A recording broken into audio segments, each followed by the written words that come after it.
tonight's NorDev, Digital Investigations at Norfolk Constabulary. Just a few events on the horizon. We've got What's New in MariaDB 10.5 next week with Rich Bensley. Actually works at MariaDB, and yeah, blows my mind that there's a bunch of people that work for MariaDB in Norfolk. But yeah, we're learning all about how they contribute from Norfolk to MariaDB and the new release, which is pretty good. Next week, the week after that, we've got something penciled in. I can't quite say what yet. And then a lean coffee. If anyone has any interest in a particular topic to discuss, obviously we've done React and Python. I would be interested in doing a .NET one, potentially, if there's interest in that, but I obviously have no clue about .NET, so somebody else will need to lead that for us. So give us a shout on DM, on Discord or whatever, if you'd be up for doing that. As always, tomorrow evening, 5:30 till late, and there's no specific time. Turn up whenever you're available. We'll be on the Zooms till late probably, and you never know, Sean might don a funny hat as per usual, or again even. Discord, as everybody knows now, we've got our new hub, our new place. If you've got questions, if you've got suggestions as well, by all means, come by. Drop us a message on Discord, play some games, talk with your colleagues, etc., etc. A new thing we're now trialing is Patreon. So as a load of you probably aware now, NordevCon is kind of postponed indefinitely, certainly for next year, and that is our driving fundraiser. It allows us to put on our free events throughout the year. We're looking into alternatives. If you or your organization could sponsor us, check out the Patreon page. All the information is up there. I'm going to go out on a limb and say I'm quite amazed. Already got a range of personal patrons, as you can see here. So if you're willing to join them, please do. Much love. But as usual, I'm going to get out of the way and pass swiftly on to the event. So thank you, everybody, and our thanks to Pat, who will be joining us now. Cool. Has that come up for everybody? Perfect. Lovely job. Let's try and get that full screen. Cool. I'm dialed in. My microphone was being annoying. So am I audible to everybody? You sound fantastic. No robot voice anymore. Well, thank you very much for having us. I think I met Alex at the UEA at a careers fair last summer when we just ventured out with the digital investigations team, and that conversation with Alex led to this evening. So my name's Pat Thompson. I'm Detective Sergeant at Norfolk Police, and I've got the project lead, sort of the operational lead for what is a fairly new venture for Norfolk, the digital investigation team. So having obviously been asked to sort of talk about it, I've sort of come up with a bit of a rough batting order, which goes something like this. Little bit about me, I think largely just to frame why I'm there instead of any other cop in charge of the team. A brief rundown about what the team's been set up to do and why, and then I was going to go through the sort of 4 core areas of the team's business, and hopefully they will all make sense to you. I've thrown in a couple of sort of real life investigations. There's a smattering of other sort of semi-made up stuff, but with a very tangible link to live operations, for very hopefully obvious reasons. I can't bring in live examples of investigations we're working on at the moment. So where I haven't been able to do that, I've sort of covered it with a slightly made up version of. But hopefully what I will do is give you a bit of a flavour as to how we're really only starting the journey with getting a grip of proper data manipulation and data analysis within policing. Once I've gone through the 4 core areas of what the team does, sort of had a little bit of a poke about how data is affecting the old bill. So it's a really good thing in some respects, and but on the other hand, we're coming across a lot of ethical issues. We're coming across a lot of challenges with privacy expectations, what victims do and don't want us to do with their data, what we are or what we're not allowed to do with data belonging to suspects, and how that ever-evolving world of public expectation of what the police should be doing versus what the police are doing versus what the expectation of the police is to be doing with data and data wrangling. I'll highlight a couple of the problems we've come up with in the first year of business and how we've got around them.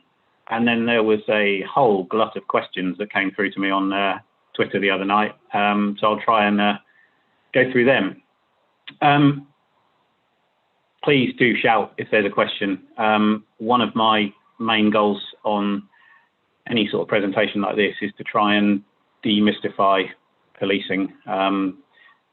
There's obviously good examples of policing hits the telly and the newspapers less regularly than a lot of the bad examples and the bad press. So if anything I say conjures up a question or it doesn't ring right with what you've seen or heard in the press, please do shout, and if I can, I will answer it, be it on the digital side of things or be it on any other area of policing. Just do shout. Okay, so I shall rattle through this slide because this isn't technically about me. I've been in the police for just over 19 years now. 2001, 2005, a very bog standard joining of the police's uniform response. Spent those first 4 years in Norwich, driving a Panda, which was great fun. And then joined CID in 2005, where between 2005 and 2016, I bounced between various sort of criminal investigation roles, either sitting in the CID office, just reactively dealing with stuff that came in, through to some offender management roles and some proactive work. Throughout that time, I had a bit of a love for fraud and how fraud was committed online, which led me in late 2015 to apply for a new job in the police, which was a cybercrime investigator. I failed to get that, and in a fit of sort of rage and upset, I decided to go on a career break for a couple of years to try and get some skills that I couldn't get in the police. And I thought, well, if I can't get them in the police, I'll go and look outside of the police to get some skills around cybercrime and digital investigation. So I left the police in 2016 for a couple of years, got a job on an IT help desk for a few months to try and learn the basics, then get moved into what's called communications data investigation. That was back with the police, but not as a cop. And that was involving the understanding of how mobile phones talk to networks, how IP addresses are attributed. And basically it was the linking of people to communications, not understanding the content of the communication at all, but figuring out who was talking to who, how and where they were when they were doing it. I then moved from that into a digital security team at Aviva. And I didn't last very long there. The people were great, the job was interesting, but I was, for some reason, on a personal level, never able to rationalise the public sector, sort of quite visceral, wanting to be involved in helping and figuring stuff out for people. I struggled to rationalise that into the private sector. So 2018, I jumped back in the police and was then asked to, on the back of the previous few years, set up the digital investigation team. So Norfolk Constabulary's digital investigation team was set up around about July last year. We are sadly nothing like Robocop. We're not that quick at wrangling data. We don't do all the cool things that Robocop did. What we do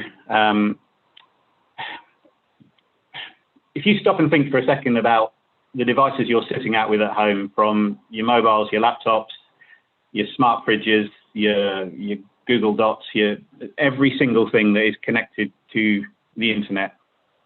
If you are then involved, unfortunately, in some sort of criminal investigation, literally all of that potentially is on the table as an evidential source.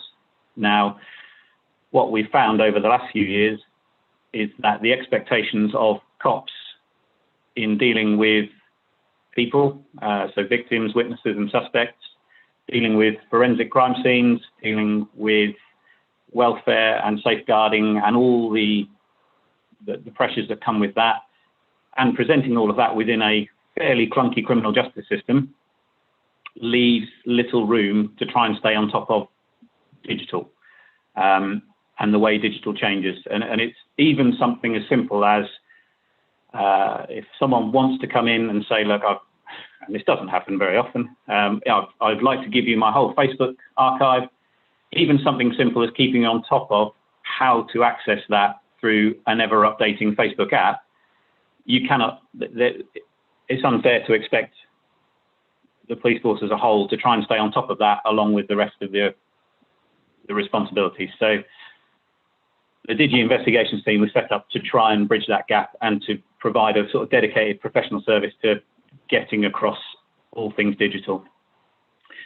It's also then tasked with trying to sell the results of whatever it is the team gather in layman's terms to a criminal justice system that, and appreciating I'm on YouTube, is slightly older and so struggles with the way technology has evolved, and also selling it ultimately to a jury who can be made up of any stretch of the population from any level of education and any level of background. So whatever is presented there from its raw digital form needs to be understandable. And I briefly touched on it. The team try and find their way around new ways of tackling the way data comes into the constabulary and how we can, if we've not seen it before, how can we capture it and present it as necessary. Okay, so we have, I mentioned 4 key areas of business. The first one of which we try and stay very good at and on top of is the analysis of seized devices. Now, we seize phones and computers from pretty much every single person we arrest if the offence is serious enough. That's before we start potentially voluntarily taking items from victims or witnesses who might be able to, who might hold data on their devices that would help inquiries. This is not from a live inquiry. If I'd busted that much cocaine, I would be well happy. What this is it's a screenshot from a company called Examine, parent company MSAB, and it's a Google search that I found this. But this is a typical example of the software we use to access and interrogate seized phones. It's a fairly intuitive user interface. It sits here and shows you the types of things that can be downloaded. So what you've got here is an example of a chat log from Telegram. You've got suspect sitting on the left-hand side in blue. I'm going to guess someone who's realistically going to be a second suspect sitting here on the right in green, and the metadata and the video that's linked to the conversation they're having. This stuff's dead easy. You know, it's the offence, I'm going to guess, is pretty much made out here. Someone's got a lot of cocaine and is dealing it. This is the issues that we find within the constabulary. So this is a fairly bog standard phone in size. You're looking at just over 2,000 messages. I had a phone last week for a job where there was 45,000 messages on one phone linked to an organised crime group, and that was one of 9 phones, all of the messages in Albanian. That is a lot of data for us to get through, and it's a lot of data for us to try. We just simply cannot go, let's have a look at this phone, because what are we looking at? I mean, it's just too much. That's before we then start talking about location data, possibly some health and location data that might go through linked apps, some security tokens that might lead to cloud stores. So where we bring in the digital investigation team is to try and figure out, okay, if we, for example, have a phone with, let's say, 2,000 messages on, what would our strategy be to deal with this? Are we going to look for, okay, the phone is the phone, but do we need to look for stuff that might have been deleted from the phone but backed up to the cloud? So can we get that through tokens on the phone?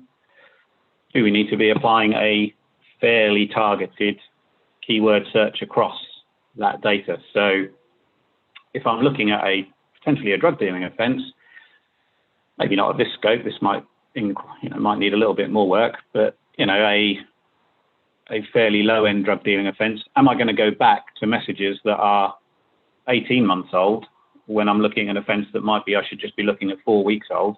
And am I interested in potentially the drug dealer's relationship to his children and his girlfriend and his mum, or am I interested more in specific wording around what I would think would be relevant to the offence? It's a fairly simple example to work on, but if you take and move it out to potentially something like a offence or a murder of some sort, where you've got a long-standing history of domestic abuse that's resulted in something particularly nasty, developing that digital strategy as to how we go about stripping out the right data from this becomes quite important. It becomes important not only for us to get a prosecution, but it becomes important because, as well as trying to manage how we get the right data from these messages, we also need to consider what a defence team would be after. So it would be no good me taking all the cool texts from this phone saying, pointing to this chap drug dealing, and ignoring all the texts from the next person up in the chain threatening him to do it, which potentially gives him his defence at court to say he was under duress. So this becomes a bit of a very subjective game of data management, along with juggling it alongside the criminal justice expectations of prosecuting, but understanding that everyone generally is innocent until proven guilty, and we have to balance out everyone's defence as well, and as well as looking to prosecute people, look to find any evidence that they might not be guilty.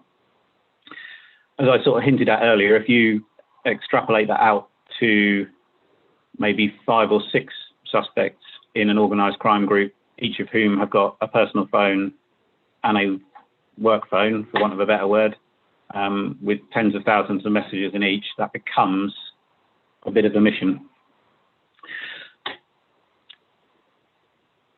The next element that then leads into that and pretty much doubles the data issue that the old bill has to deal with is the attribution and the use of the phone outside of the actual physical handset. Now, it is no secret that the police get records from call providers of phones. These guys in AC12, they do it all the time at the drop of a hat. It's never that easy, but it is something that we do and is increasingly necessary when you have people who have got multiple phones and who maybe chop and change SIM cards from within phones. It becomes very necessary for us to not only establish what's on the phone, but also where the phones are and realistically who's using them.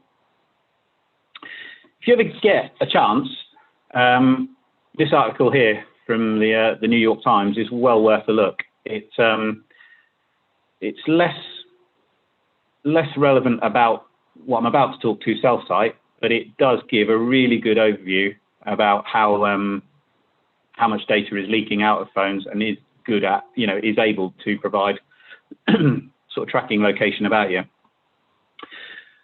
So, excuse me, this is just a very small snapshot of a call data schedule. Someone's billing.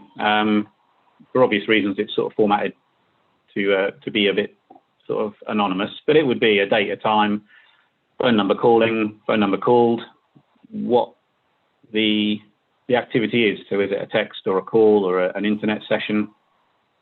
And then a location. or maybe a mobile phone mast that call is coming from.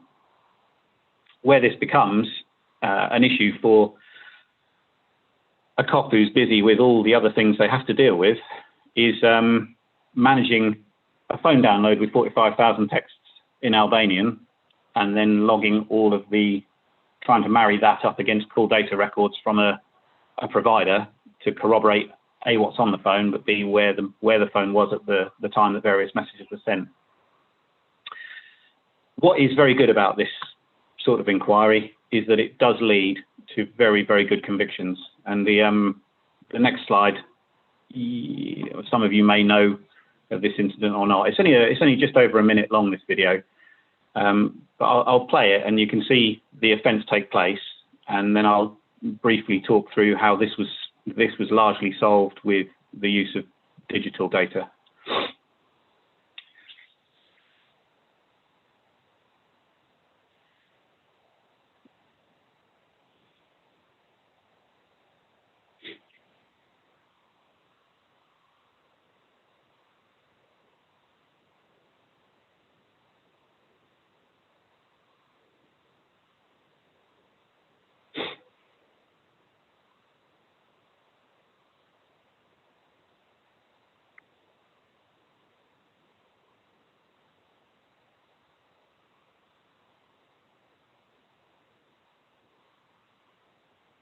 Oh, my apologies.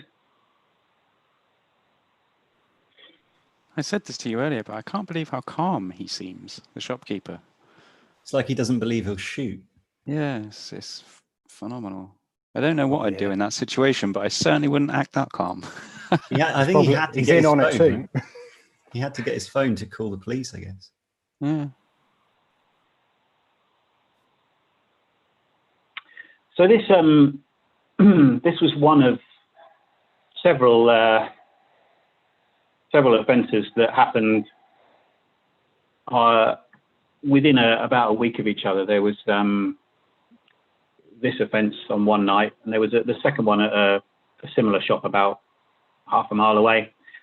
There was a third incident on the same night, a residential address on the other side of the city, and a week before there was same mask, same gun at weirdly a takeaway restaurant in Attleborough. Now, I don't know who's listening knows that the area of the city that this refers to, sort of West Earlham and round there. As with anything policing with these type of incidents, we sometimes struggle for very obvious reasons with people coming forward with information. People don't like telling tales on each other. People are scared of obviously what they can quite clearly see in the press is quite a scary incident.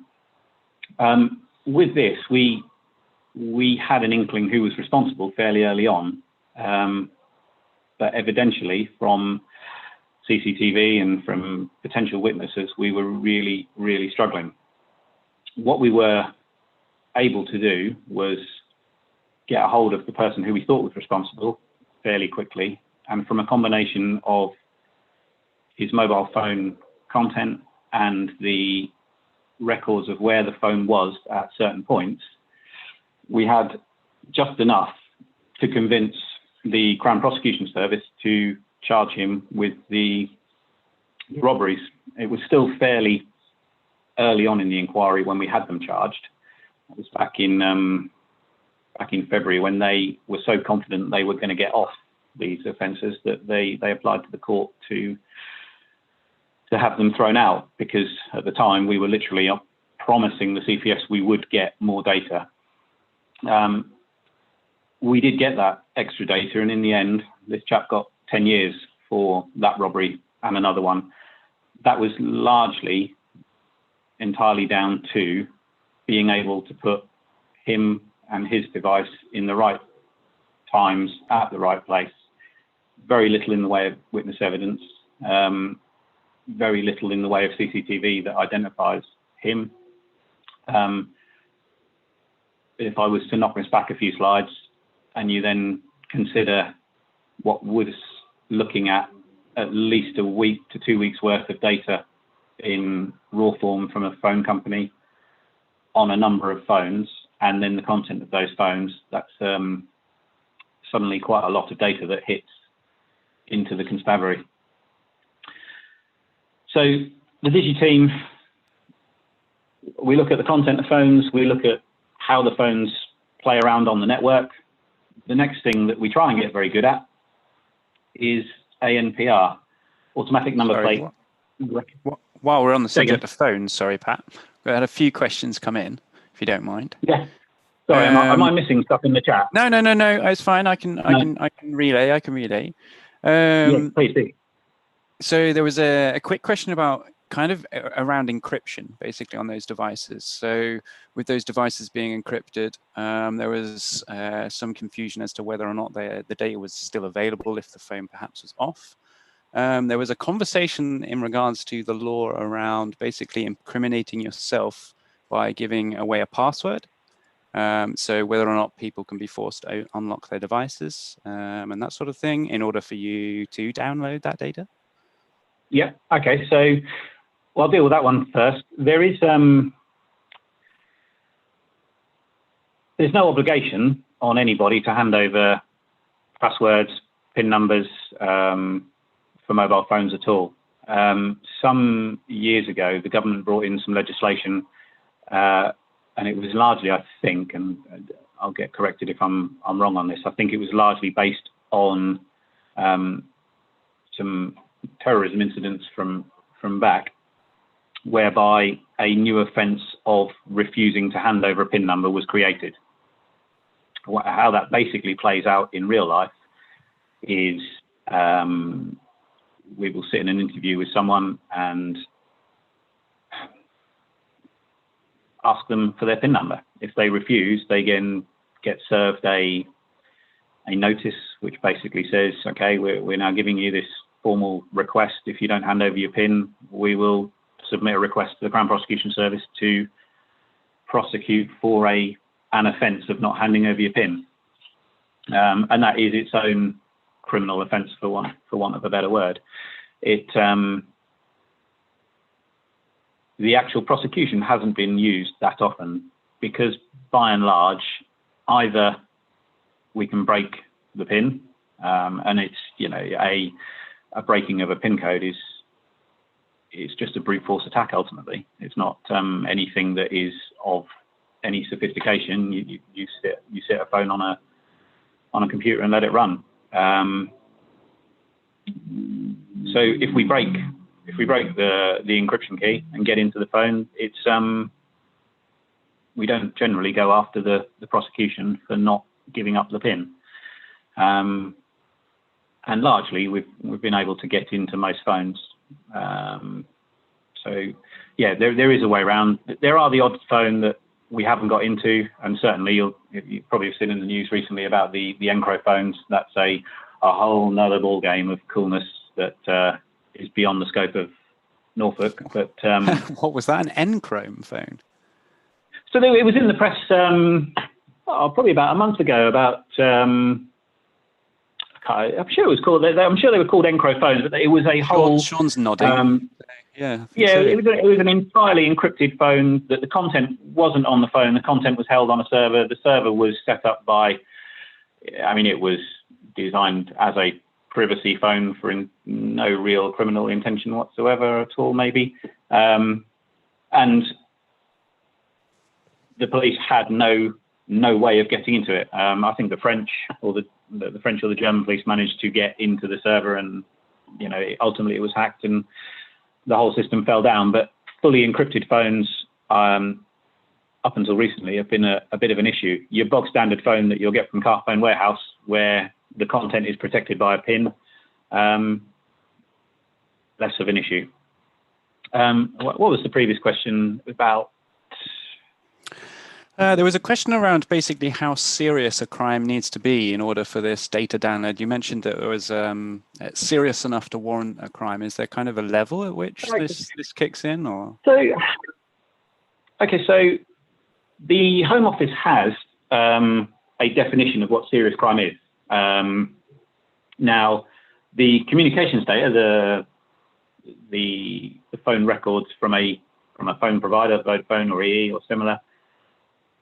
To apply for that, you need to hit the Home Office serious crime definition to be able to do that. Now, again, from memory, it's any offence that would attract a sentence of at least 3 or more years at time of conviction.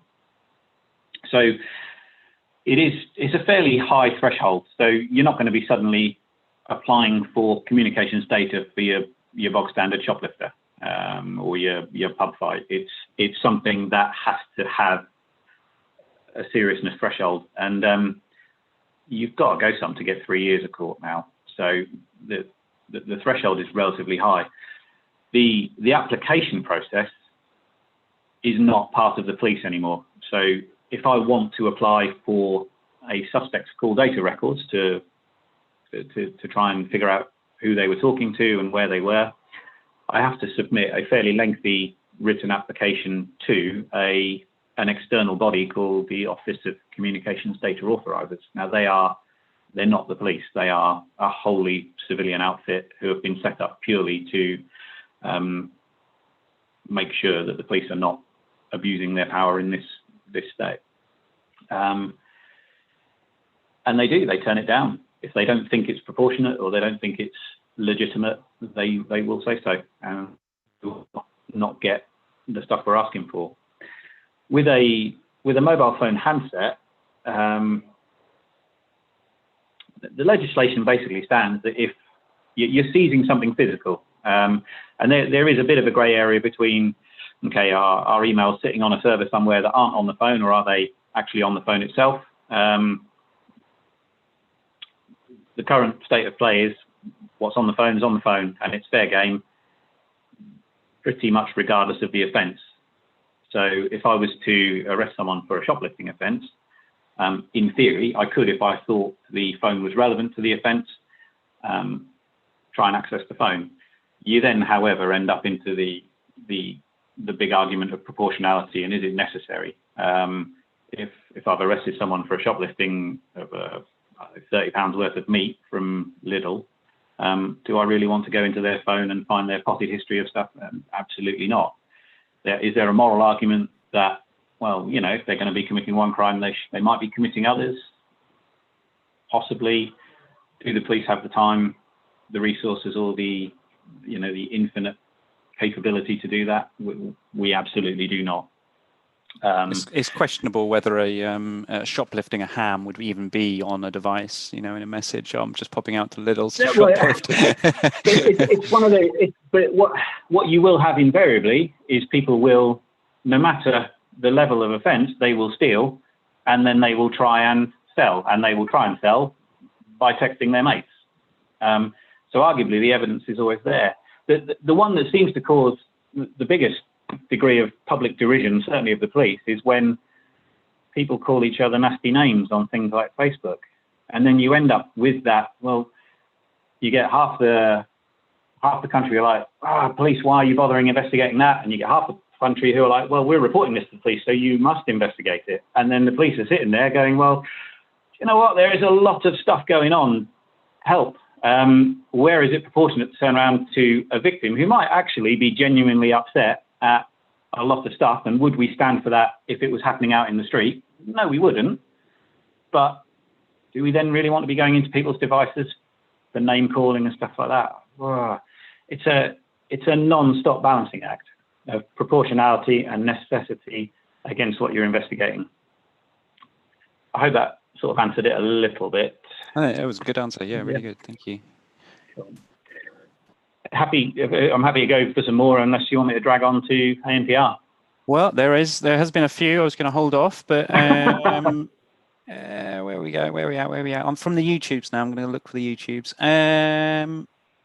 What would you like in the criminal justice system? Your wish list, maybe. I'm assuming that's back to your earlier comment where you're like, I'm not going to talk about the criminal justice system at length on YouTube. So feel free to, no comment on that. Can I drift that one back to the end when we go through the questions that are there? Sure, I'm not dodging. All right, I'm slightly conscious we're 20 minutes in already, and I sort of want to sell short on the other bits. Oh, excuse me. So ANPR interceptors, police camera action, you know, these things exist. So invariably they are reactive things, aren't they? A car with maybe a flag on its number plate goes through a camera, and if it's traveling through Norfolk, that flag from the ANPR camera pings up in the control room for whatever reason it's on there, and the police will try and reactively respond to that. I've gone all academic here because I've just completed an MSc, so I'm filling space with a little bit of academia, but just to try and give a scale of the quantity of data that is available on this. As of 2012, we were potentially looking at over 11 billion records from the camera network that existed back then. So that's 8 years ago. That's obviously increased. That's not 11 billion cameras, Sean. I can see you looking a bit. It's a lot of data. I'm just surprised that there's that much stuff that's been recorded, you know, over that period of time. It's a lot of cars on a lot of roads. That's a lot of data to go through. And what I'll sort of show later is how all of this layers up. What the team tries to do is avoid this reactive one hit, something's in the county. What we try and do more of now is when we're getting, and this is a slightly fictitious example based on some very real circumstances, is when we get people potentially traveling into the county and committing a series of burglaries. So it's not unusual for a traveling group of people to maybe come into the county A47 and maybe commit some burglaries in the Kings Lynn area, travel around semi-North Norfolk Coastway, Fakenham, Yarmouth, and then head out of the county along the A11, maybe burgling some houses on the way. That's not, now I've gone and somehow not been able to get off this pointer. There we are. That's not an unusual set of circumstances. And what we try and do in circumstances like this would be to maybe do some searches around geographic areas to capture the common theme across all. So it's not a hugely imaginative tactic, I don't think, but if you can identify in a series of burglaries that have spanned maybe an 8-hour period across quite a disparate geographic location, you might have 1 or 2 common cars between those 4 locations. I'd suggest arguably they're the people we should be looking at. And it's a way of using a vast amount of data to really target actually the people we should be targeting at with the resources we should be using, as opposed to finger in the air and waiting for a forensic hit to come back or waiting for witnesses who might have seen something but might not. So hopefully a little bit of a cuter way of investigating crime. And this is a real example. So back in summer last year, picked up a burglary which happened somewhere in rural northwest Norfolk. And it was, as far as burglaries go, you would argue relatively simple, in so much as an old guy had his garage broken into and quite a large number of power tools, sort of decent hedge trimmers and strimmers and stuff like that taken. The impact of that was fairly good because he was an old boy who took care of the village green and looked after the elderly residents of his village, and so it had quite a marked impact on not only him but on the local community around him. Being as rural as it was, there was no one who saw it. There was no fingerprints, no forensic evidence available to us. There was nothing in the way of CCTV. So we just dropped a geographic sort of search, a fairly wide area search of all the vehicles that could have been in and around that area during a time. During the crime time, we came up with just under 9,000 vehicles in that area. And by comparing those to sort of intelligence hits that we knew were on other vehicles, were on vehicles that had been previously involved in crime. We were able to get it down to one vehicle, and then we did this. We all came in, and it was good. This is Grand Theft Auto. This isn't obviously what really happened, but it's just a smarter way of dealing with crime, and it is very data heavy. And what that hopefully begins to show is that by the time you layer up potentially several weeks or months worth of communications data on top of phones that have 40, 50, 60,000 text messages and all the other data that sits on it, on top of ANPR cameras, which are running in the tens of thousands of reads, it's a lot of data to try and picture quite, to try and target down into quite narrow time and date ranges to identify people. So that's 3 out of the 4 bits we do. The other thing we're trying to get good at is open source. We're not too interested in stalking people on Facebook. We could spend all day doing that for very little interest. What we are interested in doing are things like this. This is a project that started in the last few months, where we are trying to understand better the causes of things like which kids are going to be targeted by county lines drug dealers, which young people are going to be subject to sexual exploitation, and how can we do that through the use of open source data around poverty rates, around public health, education, where they have or haven't been involved in crime, what the family demographic around it. And if we can somehow map historically all that stuff as an indicator of who is going to be the next vulnerable victim that's going to be, who hits some of these triggers, can we somehow in the future identify a geographic location or a certain year group or potential peer groups that we can then put some proactive work into to say that, let's get away from you becoming the next vulnerable person who is bringing drugs into the county, or the next vulnerable girl who's being used for older people to do nasty stuff to. So that's the thrust of where the Constabulary is trying to get, with a little bit more of a proactive approach to open source. I promised a couple of examples. Do I have to explain the visual gag on this? It's an attempted murder of crows. No. Okay. Sean loved it. I did enjoy that a little bit, yeah. You'll have to excuse the visual references. I couldn't use real crime scene photos. So we had a stabbing one night. 2 guys had been out drinking, enjoying each other's company, and then one ends up getting stabbed. Police are called.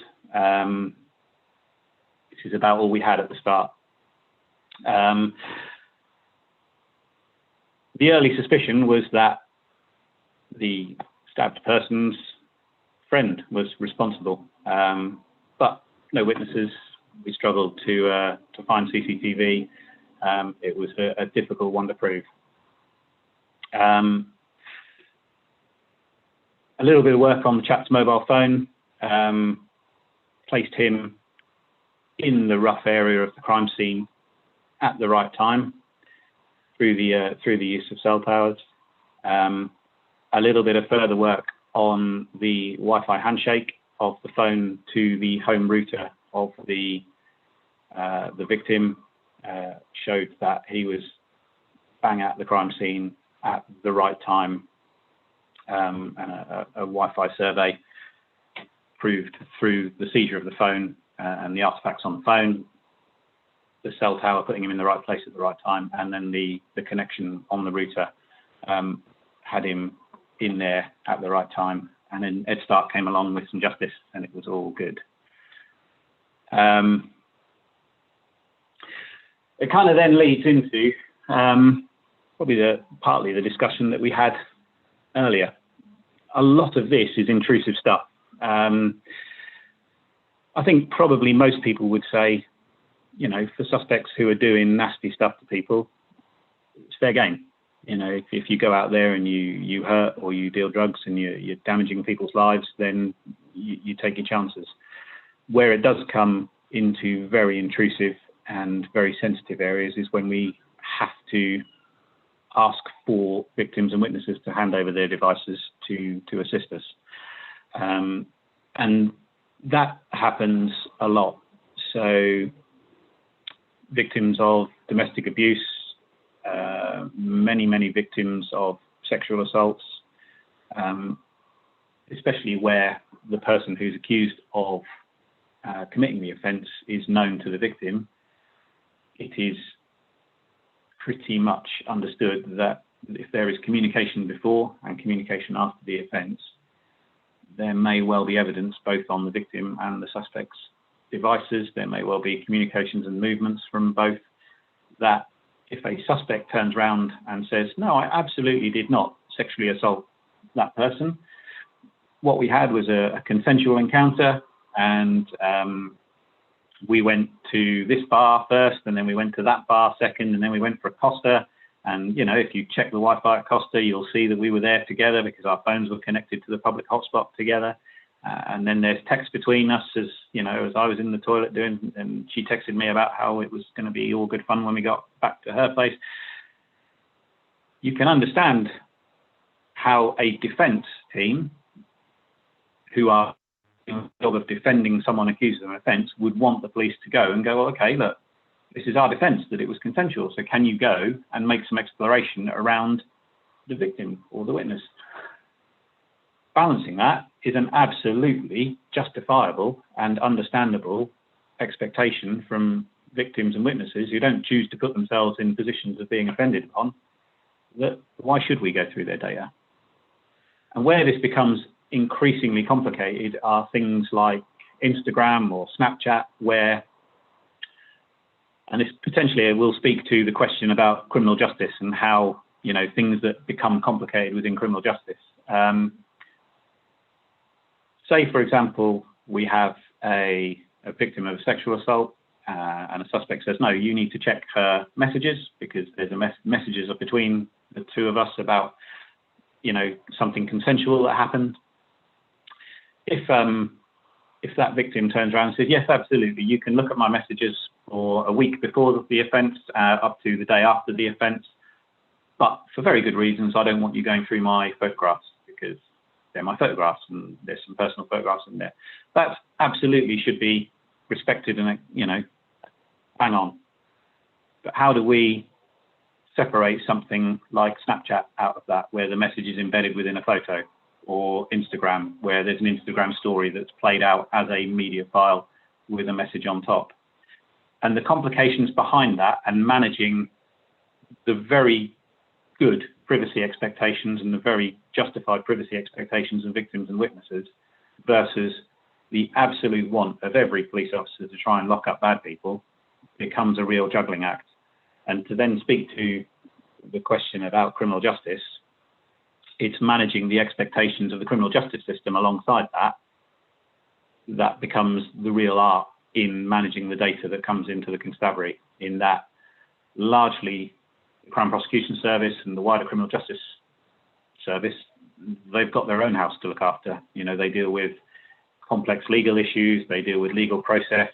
Their expectation is that the police will do the phone, get the information, and to try and understand or explain to a court or to a Crown Prosecution Service, well, actually separating out a message from an image, dealing with this defence argument versus this victim's want for privacy, actually becomes a real juggling match.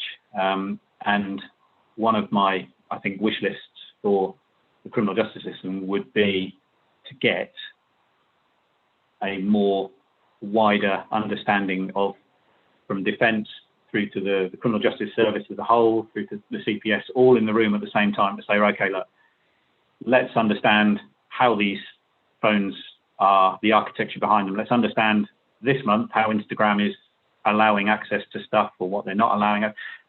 What's our victim's expectations and wishes? What's our suspect's line of defence? And how can we manage all of that together? That's before we then go down the route of things like facial recognition, which in the light of the previous 10 days worth of algorithmic drama with children and exams, you can fully understand why facial recognition would be a very hot topic. It's a difficult one, facial recognition, because if you were to take the population of Norfolk and how it's expanded over the last 20 years, you'd probably say it's grown by a fairly hefty amount. The police in Norfolk has not, but the demand has come in. Take that nationally, somewhere like the Met or Greater Manchester Police, the potential behind facial recognition is absolutely bang on. It really has the potential to do some good. But boy, has it got the potential to be discriminatory and a bit of an own goal for the police if it's gotten wrong. We're nowhere near getting that right, I don't think, at the moment. Before I crack on with some of the problems we've sort of had and overcome, is there any questions at the moment, Alex?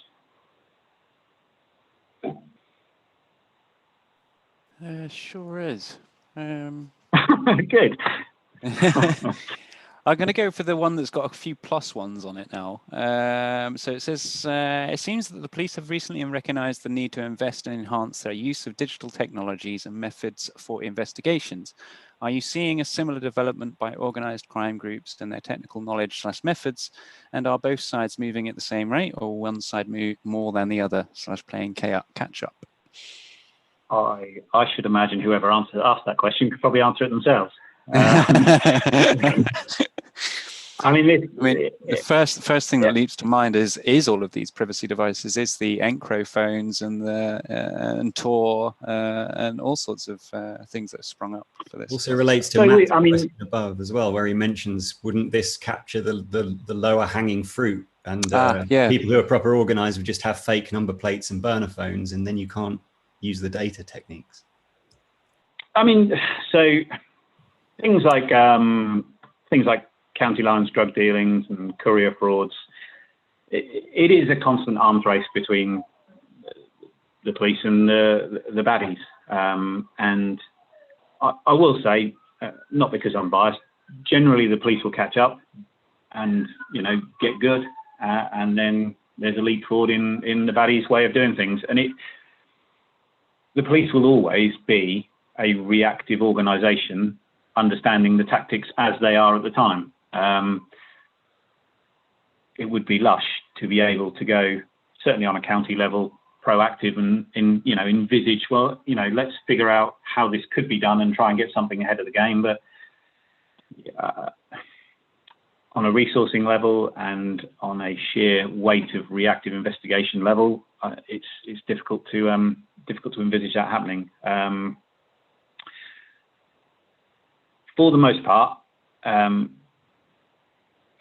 again, I run the risk of being biased on this. For serious crime, the police generally do get it right when it comes to investigations, and there will be a lot of reasons why an investigation might not fall to its natural public expectation result. We will often get it right for the circumstances that are presented to us. We will always be playing catch up on baddies, whichever way you cut it. But that's been the case since time immemorial. Chasing the criminals rather than turning into some kind of, as somebody has said, minority report. we don't have bald ladies in swimming pools. No, we're not there yet. Just algorithms. So, yeah. Okay, another question in regards to how that technology kind of works across borders. So do you have a common systems, and are some forces easier to work with than others? We'll perhaps ignore the last question, but do you have connectivity between police forces, and how does that kind of work? So nationally, yes, there's generally the more serious the crime, the more connectivity and the more people are willing to to get on board with that. That's what you'd expect. If I suddenly rang Greater Manchester and said, I've got theft of ham, can you help? I would largely be laughed. If we're investigating a murder and there's a vehicle gone up through GMP that we need stopping, then yes, absolutely, we get the help. Cross borders, I think we've all heard of Brexit and the potential problems that will fall out of that for law enforcement. They're all up for debate in the oven ready deal. We'll see how that pans out. Law enforcement is no different to any other large public sector organisation. Everybody doing the work is willing to help. It suffers from its own levels of bureaucracy and sort of process, but where it doesn't, when it needs to work together, it works together, and it works together well. Unfortunately, when you have a volume of lower, I hesitate to use the word lower level offending, because it's, one person's low level offence is another person's fairly big shocker. But for lower level stuff, largely it remains local, and it's dealt with locally. If it goes cross border, then there's mechanisms in place to help.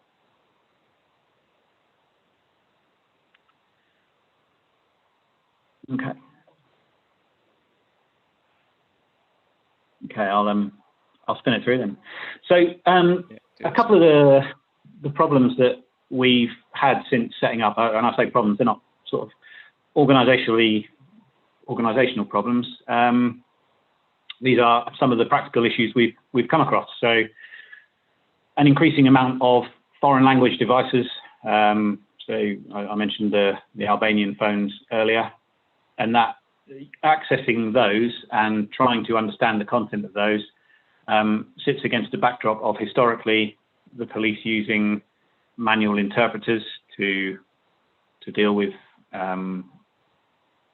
physically translating line after line of stuff, and that potentially sits against some statutory time limits. So, for example, if the police arrest someone and they need to get that person charged and remanded because they're a very high risk to other people or to the public, generally the police have got 24 hours to do it. So if we're suddenly sitting on a phone with a large amount of foreign language text, it's difficult to ring up an interpreting service and book an interpreter who, if it's a fairly niche language, might have to come from elsewhere in the country. Or if we've got people who have been charged and are in prison pending trial, there's statutory time limits as to how long they can be held before court cases have to run. We've tried to get around issues like that with creating, and this should have mentioned earlier, we've got a full-time developer on the team, and we've got a now starting next month a year in industry placement from the UEA computer science course, where we're asking these guys to come up with quick and dirty solutions to these problems. So this was a program knocked up, I think, in C# for automating the translation of text messages. It just automates the phone content is exported to Excel, and then it automates the process of translated text into Google Translate and then back down into the Excel sheet. And that's proved a boon, because it means that a phone with, I keep harking back to this 45,000 text message, instead of having to get an interpreter in and paying an inordinate fee and spending weeks giving that person the job of translating it, we stuck this on auto, and it took 4 or 5 days to translate the phone entirely. As good as an online translation service would do it, but it was good enough to be able to go, okay, well, that works, and that's important, but this bit's not important.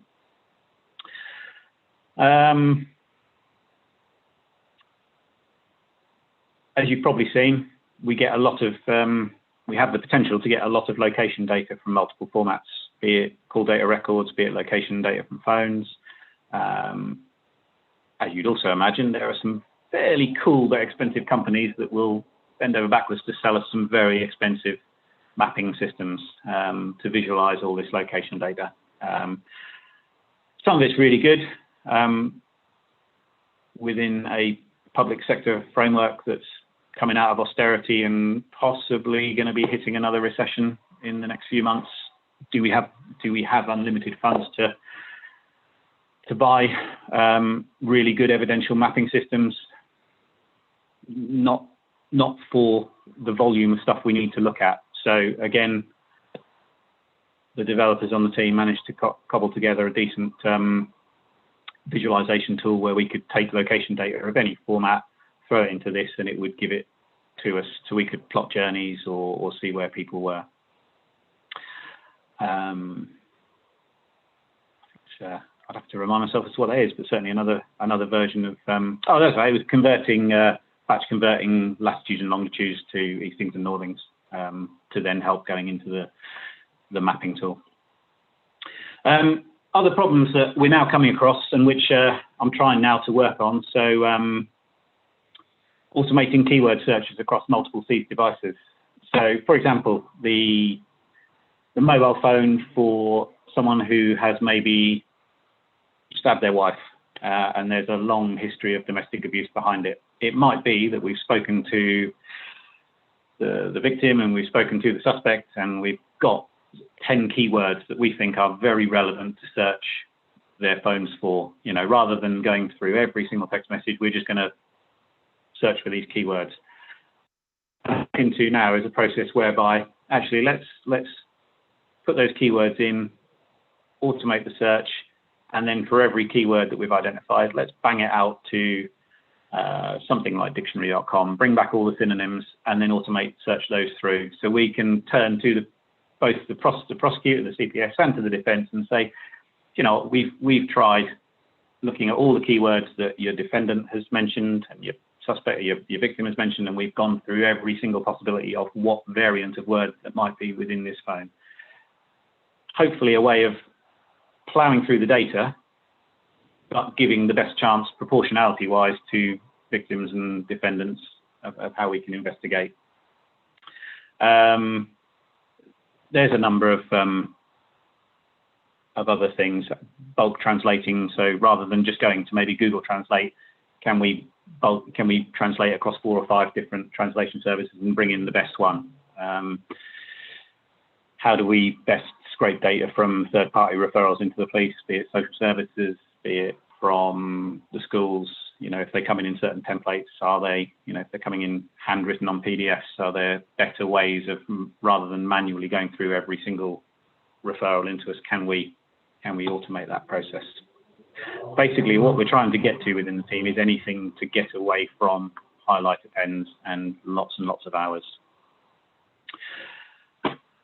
That roughly that does take me to the end of the presentation. Alex, I'm slightly conscious of time. I've taken an hour of your time already, and you only told me 45 minutes. So I'm happy to go through all the questions that you sent me ahead of time, and bang through. Yeah, some frantic nodding. I'm game. I don't think anyone else is going to stop you. No, I'm sitting here riveted. So yeah. Okay. Okay. So these are a bunch of questions that Alex sent me a couple of days ago. Naturally, we've seen a decrease in residential burglary as most people are at home. Has there been an increase in commercial burglary whilst businesses are closed? And if yes, do you feel it's directly related? I think the answer to that is generally no. So thankfully, that gets me away from answering the second part of that question. No, generally, certainly at the height of lockdown, residential burglary, commercial burglary, all the things where people were out and about, it dropped like a stone.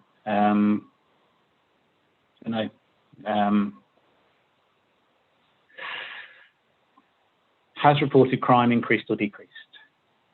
I guess it depends on whether you go for the Crime Survey of England and Wales or the other official statistics and which ones you believe. I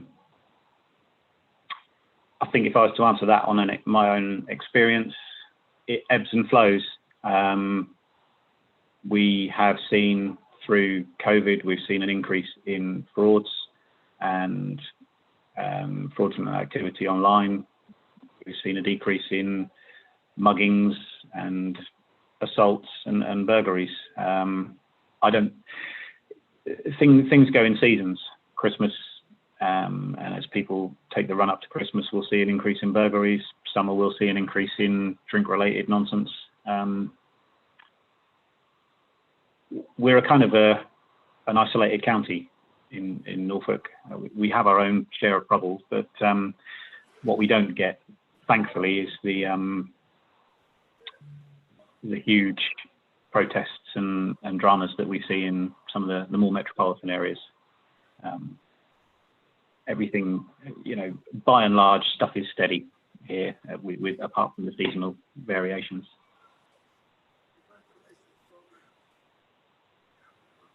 Yes, we can. They want the car. Can we? Nope. Where did that voice come from? That was super creepy. Can we work from home? Yes. We're trying to learn from Tron. Wow. It's not my kids. They're in bed. You're Yeah, still we can screen alive, according to Zoom. This is really strange. Oh, Charles, possibly? Just mute everyone. I haven't enjoyed, notwithstanding the restrictions and the advice, it's the team are fairly new. That we've been growing at a steady rate since July last year. But being new, there's a degree of experience across the team, and so I have tried as hard as I can to get people into the office as often as I can. Largely because the rate this stuff changes, the way that an Android operating system update will affect how a digital forensics platform will then extract data, how an application like Facebook or Instagram or whatever is on the phone reports and records data on a phone will change with every update. The way that, it was mentioned earlier, criminal people behave and change their tactics, everything around digital and data changes so much that to have the team in separate locations is not making the most of having everyone in the room. Someone maybe has dealt with a crime type in a certain way.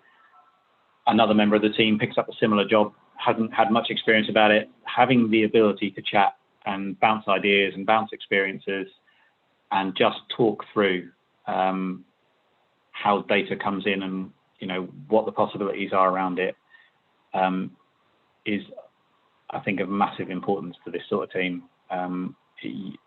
You cannot have one individual staying on top of all the changes and the evolutions of how things move within criminal justice and the digital elements of it.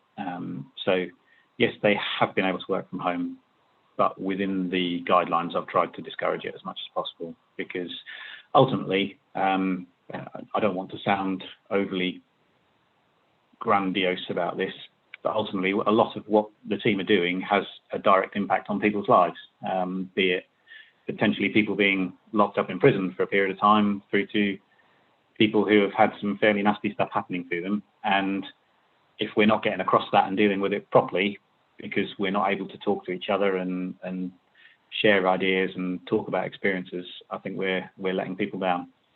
So the technical ability to deal with the sensitivity of the data is there. The human element of staying on top of it and working through jobs is, I think, probably more important. Got a quick question that seems relevant right now, and that is to how big the team is.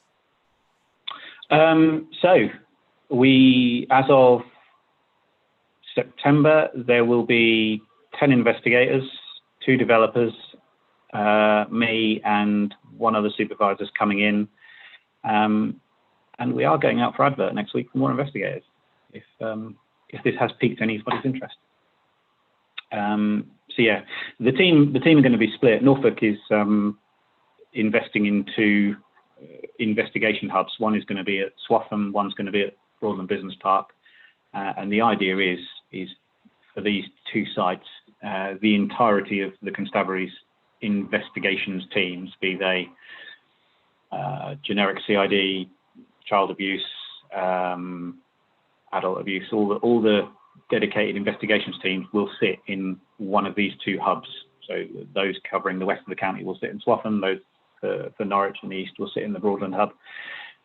And kind of bouncing back to what was said a moment ago, it will be, rather than having disparate teams in disparate locations, it will be largely a one team approach where everybody can go, oh crumbs, I haven't come across this before, help us out with, and it will be that far more open and experience sharing environment.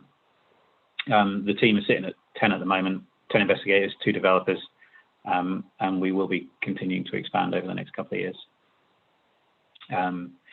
It's been we are not live, for want of a better word, for the whole county at the moment. We're trying to get good at what we do as a service to investigators, to make sure that we're getting it right, so that when these hubs do happen, actually we're getting it right for the whole county, as opposed to getting swamped with stuff and then just falling over before we've really got running.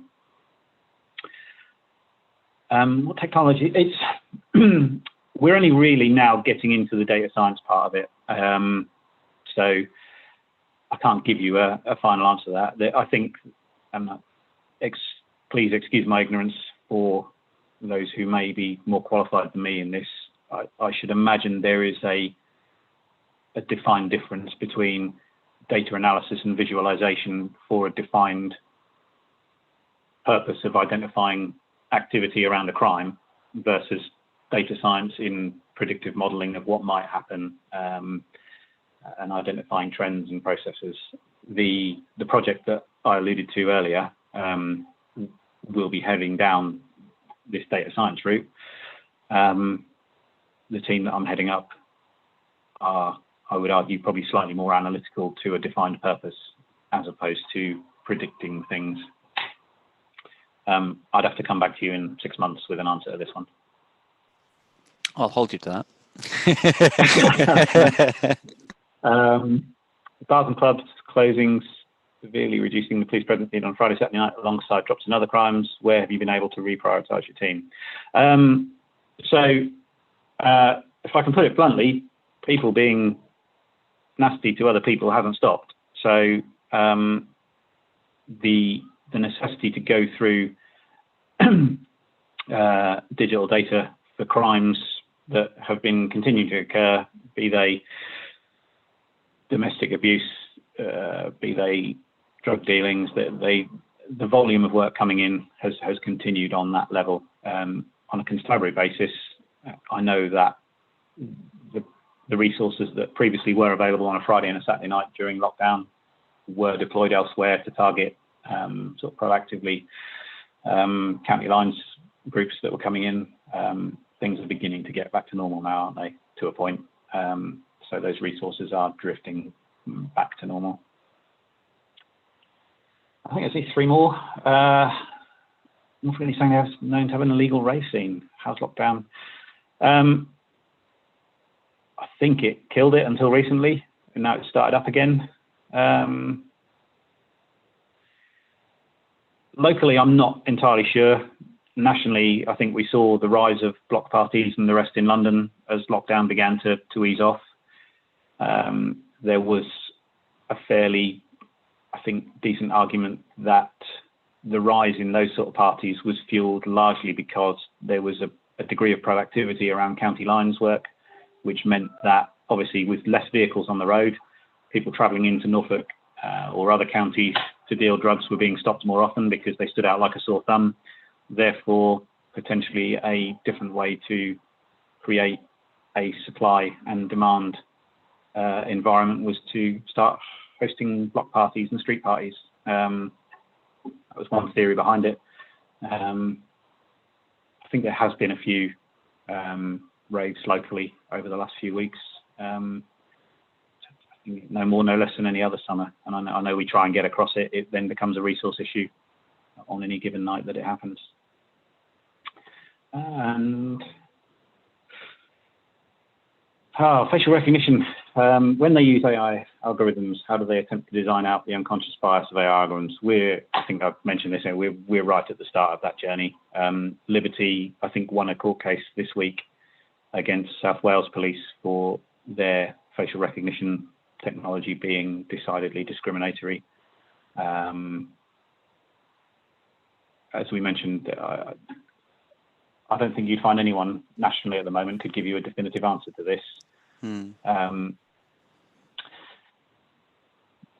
Ultimately, it speaks to, and this is my personal view, this is where I think policing would do well to reach out to the public and on a community level get a consensus, because I think if you laid the facts out on the table and said, right, we are having a problem with X, you, the community, want us to deal with it. One of our ways of dealing with it potentially would be to deploy facial recognition.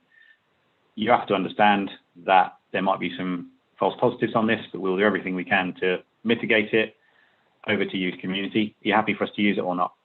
And ultimately, the policing doesn't work unless it's got the consent and the support of the public. And I think personally, if we shared a little bit more of how we're going to do things on a tactical level, we're being overt about, well, there will be these policing tactics coming out, so potentially that might have a deterrent effect straight away, but involving your community and how you're dealing with them is a win-win, isn't it? It holds the police accountable to getting it right, and it gives the community wanting the policing of the problem to succeed and ability to support and assist the police in doing so. So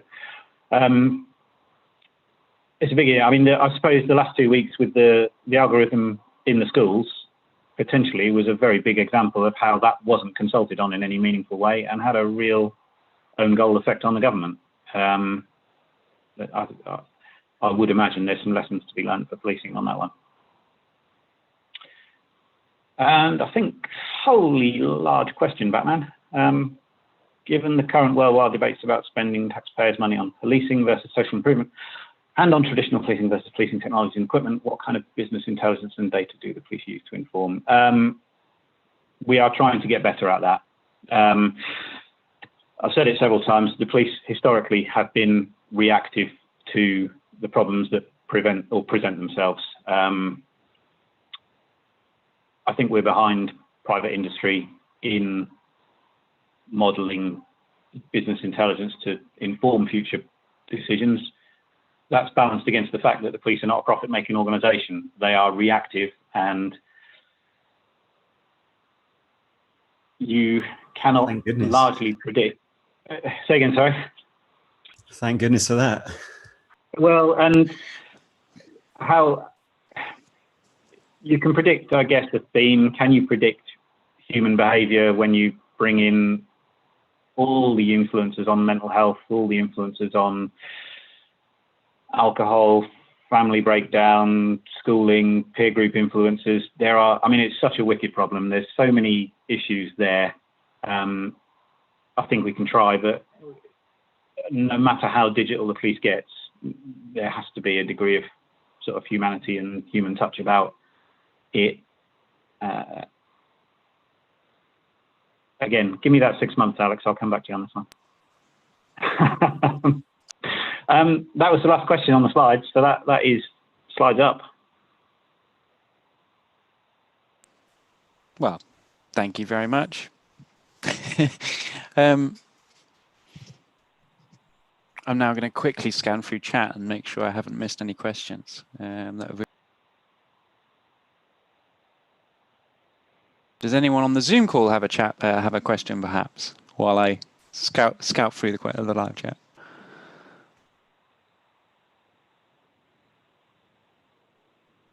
What's the how easy is it for you to get sort of a budgetary allowance for sort of R&D for one, and then obviously it sounds like you've hired 2 developers, which is good.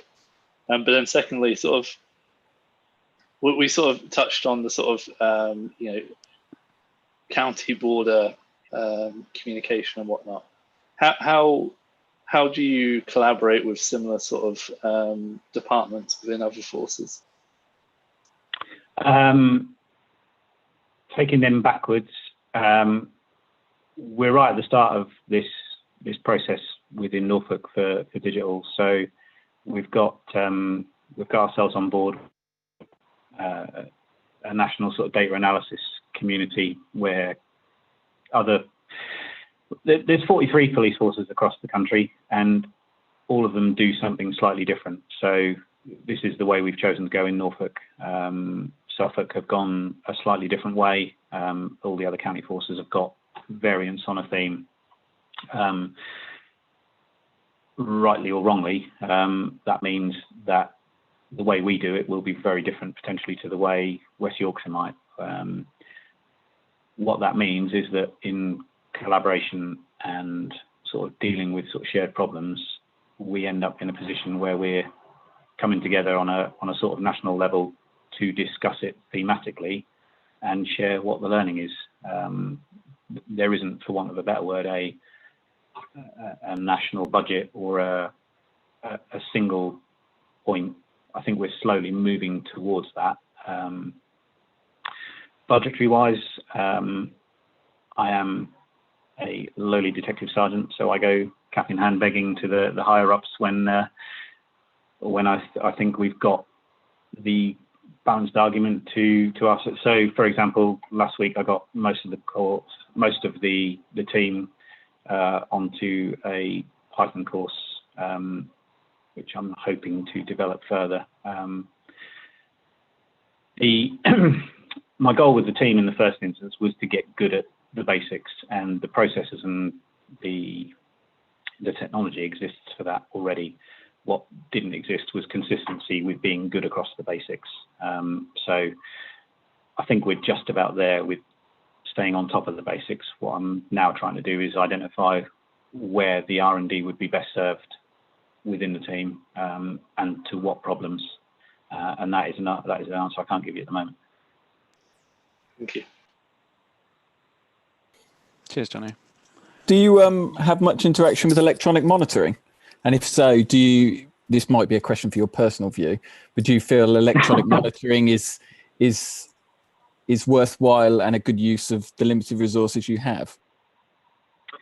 So electronic monitoring is outside the police. It's passed out by the courts, and private sector deals with it. I was going to say, I work for a company who have a small contract with Norfolk and Suffolk to provide electronic monitoring. That was what sort of. Is that a tag? Okay.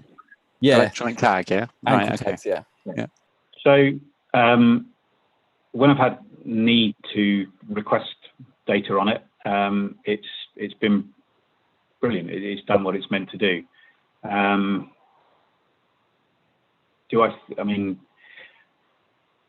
think like it's going to be it generally, from personal experience, it's kept people where it's meant to keep people. I mean, the technology works. I mean, if someone wants to break a tag, a curfew, and go out and commit a crime, that would result in them receiving a far bigger sentence than just breaking a tag would incur.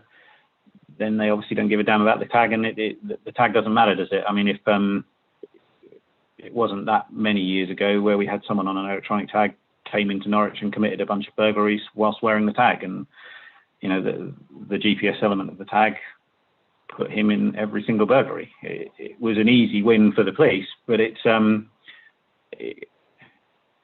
makes the tag a moot point, apart from being able to catch him.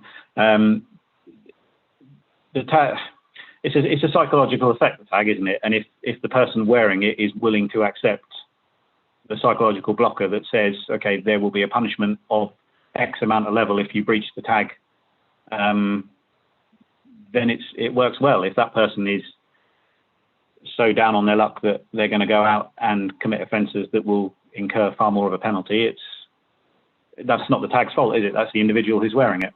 So yeah, I guess it worked very well.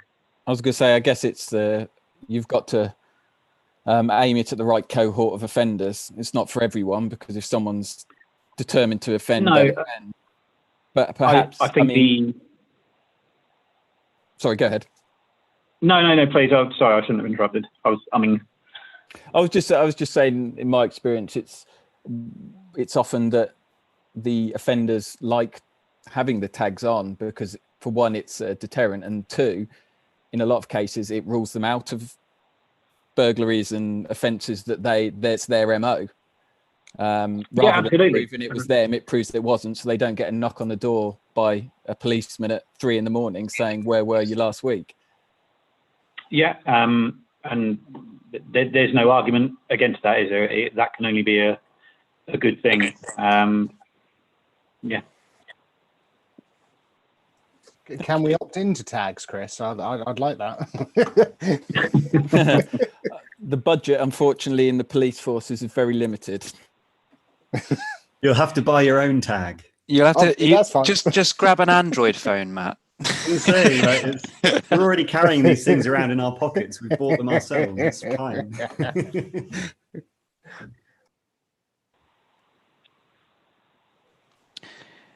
We did have a question a while back, actually. I missed on the subject of recruitment. This is one of the few areas of the public sector I'd be very interested in, but simply put, I'd be deterred by the traditional progression. Are there roles open for specialists? So is that another question for 6 months? No.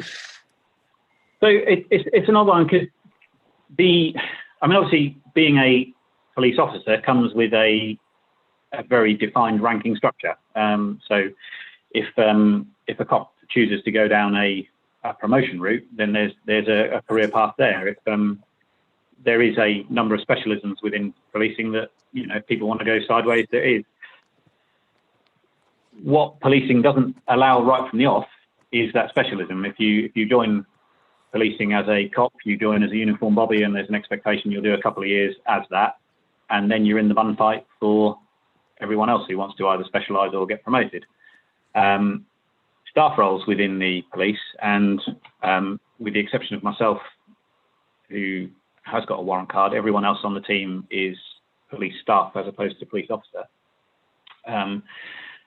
is potentially the quick and easy way to specialise. You get to join the police and you get, from my view, involved in all the cool offences and the exciting stuff and be quite geeky about it, which is, for my money, one of the best jobs in the police. The problem potentially with staff roles in the police is that it's a relatively flat environment because there's no largely ranking structure within the staff element of policing. Having said that, there is a police digital investigator role on this team and a senior role. So there is an element of progression within it. And certainly what I've said to every member of the team when I've been through with their PDRs in the police, however they are in your respective companies, is that actually, if people want support to get to the senior role, we'll do that. But there is, within all of the elements of the digital side of things, the ability to specialise. So if one of the team are really turned on by the digital forensic side of things, well, actually, let's tailor a career path down that route. If you're especially excited by communications data, then the job I spent a year on career break doing comms data investigation, that's a really cool job because it's really specialising on the capturing of communications data. But it's got quite an exciting live element to it. So if people go missing and are threatening to harm themselves, there's a real exciting 3 a.m. live element of trying to find people so we can stop them hurting themselves, or if there's a serious crime and someone's on the run trying to get hold. So there's progression within the police, certainly within certain roles, and I'd probably argue that within this role as a catch-all, it's got everything and a potential out to quite a lot of fairly funky specialisms. Cool. The investigators, are they? You said that you were the only warrant carrying. Are they not warrant carrying themselves, then, the investigators? Yeah, that's probably me slipping into cop vernacular. Okay. Police officers carry a warrant card. it's the thing that defines a police officer, apart from the silly hat. The staff don't have a warrant card. So police have certain restrictions and have expected to jump into stuff if it's happening in front of your house and whatnot. Staff are staff. They're not expected to. The actual distinction day to day within the office, they're all doing the same thing. Cool. Right. Do you have to use your warrant card in your sort of line of work at the moment, or have you not used it in a while? All the powers that your warrant card gives. So this role is an office-based role. I mean, so it's not. Well, I say that it's office-based certainly at the moment because the team has started from an idea in July last year through to what it is today. The goal of the team actually moving forward is to get them out with the cops to do the searches, so that actually the physical digital stuff that exists within people's houses that you might be able to triage and weed out seizing certain things early on. I'd like the team to get out and do that and sit in with interviews and be a little bit more professionalizing around actually narrowing down how we look at certain data as opposed to others. So how about you? I've not nicked someone for a few months. Is probably the short answer on that one, but I've been busy doing it. Do you miss that side of the job? Do I what, say? Do you miss that side of the job, or what you used to do? Yeah, you always do. I mean, I don't think anyone joins the police to not deal with people, be they victims or witnesses or get hands-on with suspects. So you'll always miss that hands-on element. There's a lot of value to be had in this though, and policing as a career is fairly cyclical. So I'm in the fortunate position that I'm able to specialise in this at the moment. I have no doubt at some point later on in my career that I'll end up being back dealing with people in some format or another. So certainly at the moment I'll take the opportunity of this and maximise it and see what comes out later on. Once you've programmed the mega AI, right, you can step away. Yeah. There was quite a few questions around data retention. So the retaining of that data that you've collected, and I mean, so it's all up for debate at the moment. The Information Commissioner's Office released a report 2 or 3 weeks ago, basically taking the police to task exactly about that. So going to the point now. So if we run a sort of semi-theoretical example of if we go to a report of quite a serious sexual assault on a Friday night, and the victim says, "No, I've just met this bloke. We've never communicated on the phone at all before, and it's all ended quite badly."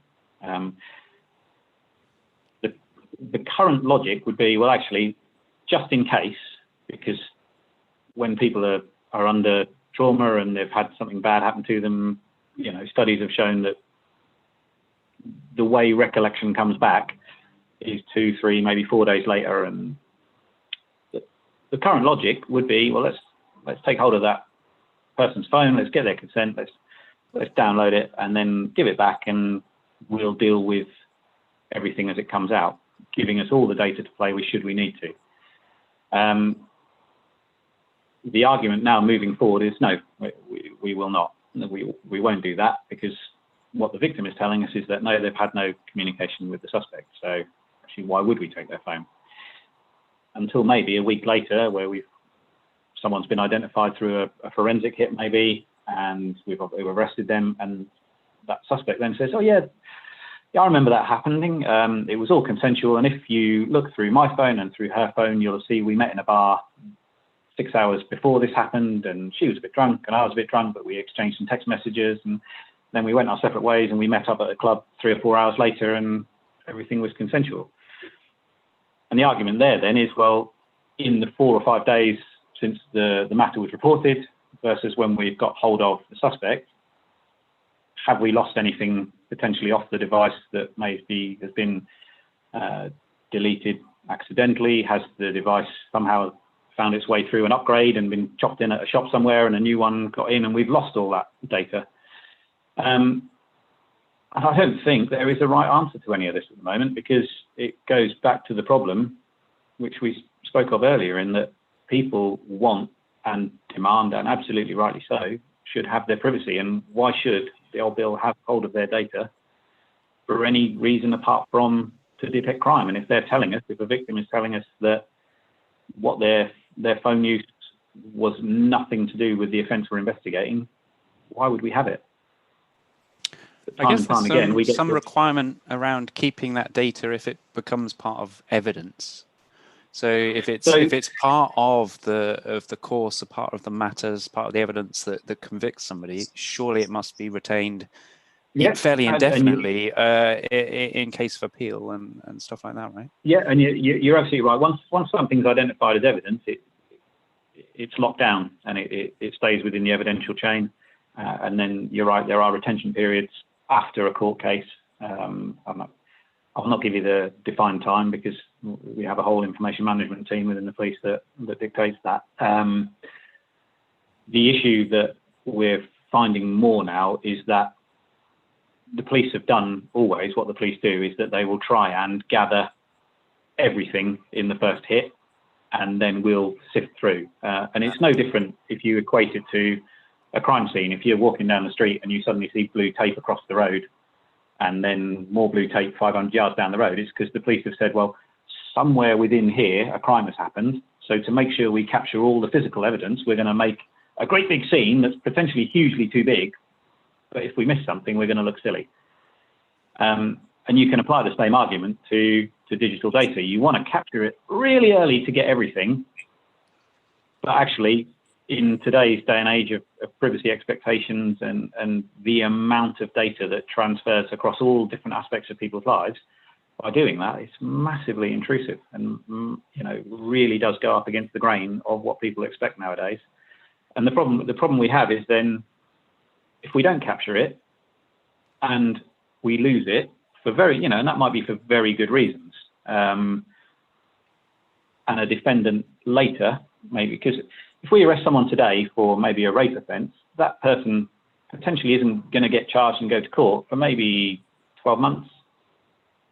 If at the 8-month mark, a suggestion comes in of evidence on the phone that, actually, I've remembered if you look at this phone at this time and date, you might find something, but we haven't captured that.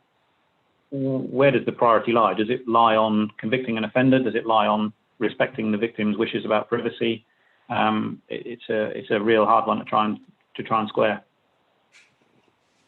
I think my question was more about retention of all of the data, in the sense of so once you've identified pieces of data that are part of the case that you need to keep for evidence reasons, what happens to the rest of it?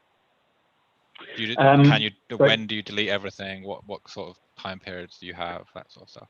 So this is the new thrust from the ICO, is once we've identified what we need, we should be dumping the rest. We should be deleting it. That isn't the case at the moment. The technical argument against that is, if we've identified, sorry, it's not a technical argument. If we've identified something, but 3 months' time, defence come back and say, okay, we've spoken to further witnesses and they've said, here's another line of inquiry, and we've deleted all the data because we've made our charge decision, and the rest of it that we haven't deemed relevant is gone, we're going to struggle to play catch up with that. You've caught this question right at the beginning of that debate, Chris. So I don't have an answer for you, because if you look up the Information Commissioner's Office report onto mobile phone extraction, it came out 2 or 3 weeks ago. The whole debate is laid out in front of you. If you drop us an email or a message afterwards, I'll forward you the report. That would be interesting, because my concern isn't necessarily lose anything specifically case related. It's more just all of someone's life's data being sat on a potentially insecure server for hundreds, thousands of people can access in some way. That's just a worry. Yeah, and you, for want of a better word, you personify the exact reason why the Information Commissioner's report has come out.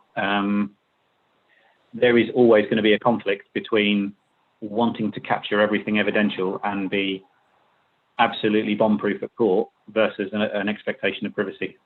Yeah. It's a tough seesaw. I mean, it goes back to realistically that human element, doesn't it? And those are conversations you have with people, and you say, okay, this is where a prosecution case is going. So can we discuss what we can and can't keep from within your data? And hopefully those are sensible and adult conversations that police can have with victims and witnesses to iron out those problems. Yeah. Do you ever have anyone that refuses to let you take the device, but will give you screenshots or logs of specific pieces of data, as opposed to here's everything? Yeah, and all we can do on that is go with what we've got. This then becomes, and it goes back to probably that question right at the start about criminal justice system. So let's, for example, say you've been the victim of something fairly horrific, but you're worried about your own privacy. So you therefore will provide me with, I don't know, 24 screenshots of something that between us we've decided is relevant. And we all end up in court, and the baddie's there on trial, and a defense barrister turns around and says, well, your victim refused to hand over his phone. How do we know he's not hiding anything? Well, he's promised he's given us what we think is relevant. That's never been a valid line of argument. In the history of humanity, that's never been a valid argument.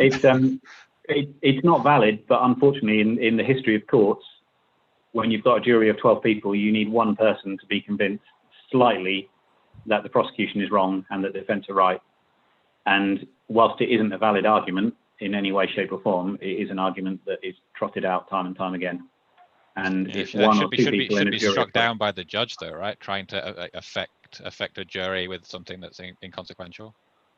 Which hopefully goes back to, if I had my wish list for criminal justice, we would have everybody in the room right at the start to say, right, this is what we're going to do for strategy defence. Are you on board with that? Because if you're not on board with it, tell us what you want us to do. Right, now we've got what you want to do. You're off limits for asking for anything else. And if we can get that right from the start, then potentially we solve those problems. Like dirty tricks.